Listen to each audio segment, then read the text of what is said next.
Sur cette île de l'archipel japonais, l'espérance de vie des habitants est la plus élevée du monde. Okinawa est une petite île japonaise située au sud de l'archipel et sa particularité c'est que l'espérance de vie est de 84 ans pour les hommes et 90 pour les femmes. Mais quel est donc le secret de leur longévité? Bon, tout d'abord, au niveau de leur alimentation, les habitants consomment moins de calories que nous car ils ont l'habitude de s'arrêter de manger à 80% de satiété. Ils mangent très varié et faible en gras, 80% de ce qui est consommé est d'origine végétale. Leur consommation de soja et d'alternatives à la viande est l'une des plus élevées au monde. Et en ce qui est de leur consommation animale, elle est quasi essentiellement composée uniquement de poissons avec très peu de viande et presque jamais de produits laitiers. Pour ce qui est de leur mode de vie, les Okinawaïens ont pour philosophie de rester perpétuellement en mouvement. Même lorsqu'ils ne travaillent plus, les personnes âgées, parfois centenaires, s'occupent de leur potager ou de leurs petits-enfants, ce qui leur permet d'avoir une sédentarité très faible. Ils ont également une perception très positive du monde et de la vie, ainsi que de solides réseaux de soutien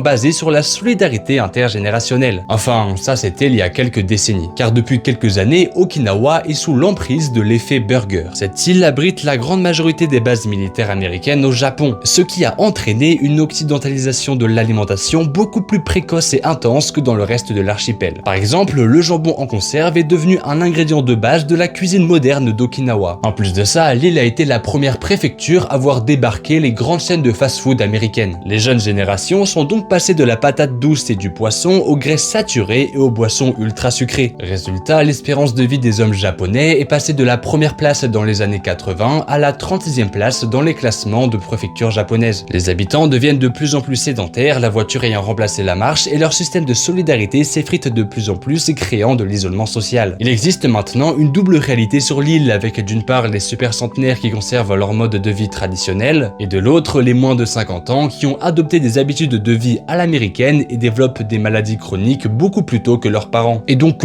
conclusion, devenez pesco-végétarien et faites du jardinage. Et nique Trump. Allez, bisous.